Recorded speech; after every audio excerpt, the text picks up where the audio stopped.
Hello, welcome to another Inkscape for Teachers video. In this video I suppose I'm thinking more of English teachers or people who are producing newsletters where you're dealing with a lot of texts and you want to constrain that text to different columns or text boxes.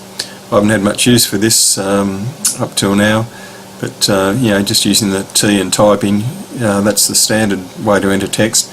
But if you hit the text tool and you drag out an area before you start typing, that creates an area that the text will be constrained to, and that's what I've done.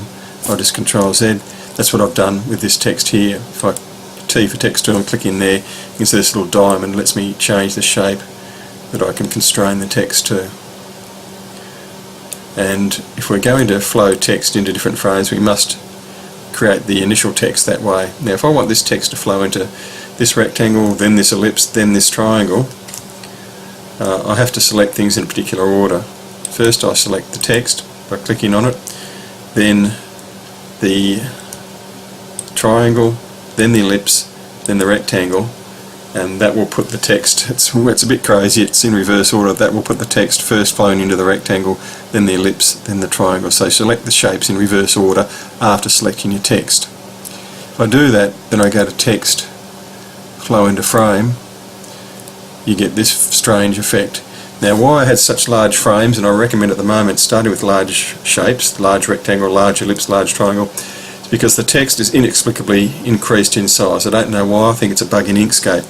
But if you hit T for the text tool and click in, just in any one of the ones where you can see some text, and you won't see text if you don't have a big enough box initially, you can always change it later, but click in there and you'll see a ridiculous size text, change it back to 11 or whatever it is, and it'll all flow into there.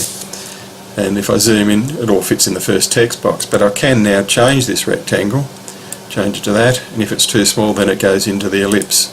And if I click the ellipse, and let's Control Shift to maintain its shape, there it doesn't all fit in the ellipse, so it's then started to flow into the triangle.